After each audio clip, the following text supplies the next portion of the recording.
Okay, 4 turns left to go, and the British are going to have to give up their assault here, despite the fact there's 10 victory points here within close reach of them. They've bridged the creek here. They're on the bridge of boats.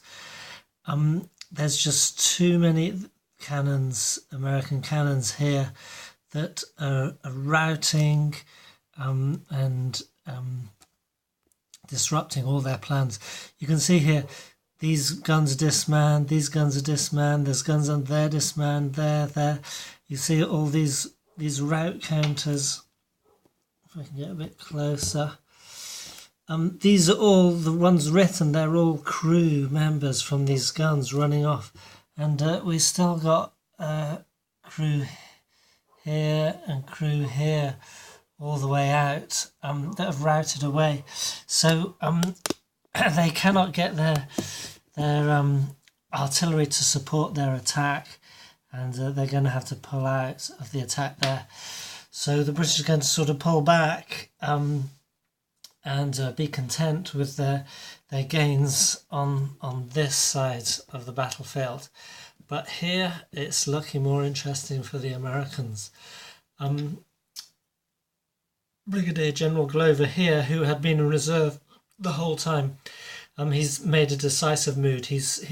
He's sent one brigade back here to stay in reserve in case of the British attack here.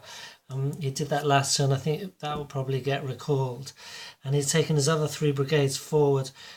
Once these militia units, they've been pushing the Indians slowly back.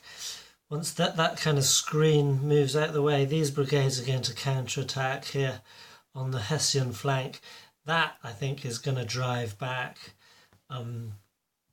the British advance, and it will regain the Americans, I think, 3 victory points here, and it will mean they won't gain the 3 victory points. The British won't gain the 3 victory points that they were kind of banking on there.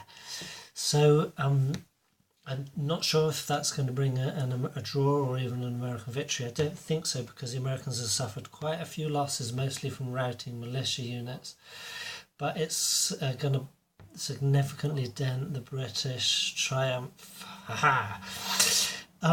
So yeah, the British are still planning to break through here, but the Americans have now deployed cannons. They've got an extremely strong unit here. They've got cannons here. They're only 3-pounders, but they don't really need the range. At this point, they just need to defend that gap. And I don't think that is the high tide mark of the British. I'm sure we've seen it on this side. And already a brigade that had come up was routed by these 4 3-pounders here, just in the American turn last. So although the British have finally got up some cannons and they will be able to deploy them this turn, that's only going to give them 3 turns of fire. And they sort of need probably that many turns of fire before mounting the assault. And so then they just won't have time before nightfall to gain any of these victory point objectives. So Glover's division have moved in, and first brigade just attacking headlong, 1 brigade held there in reserve, 2nd brigade attacking the Indians. No result on either side, except Glover unfortunately lost a step there. On the other hand, over on this side, we've got kind of like a standoff. The militia unit routed back here.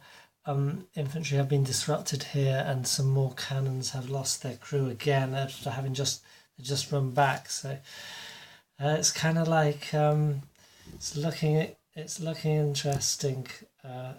Standoff over here, and in the balance here. I think it's not really clear, because although there's a lot of militia units here, they are up against Indians in the forest. The Indians want to take this hex and defend it, but then they're not in the forest, so they'll have to defend it from here. These militia should have time. If they come out of line, they can move quicker in the forest, come round here. We've got 3 turns left. And then, so then it's all going to hinge on the 3 victory points here.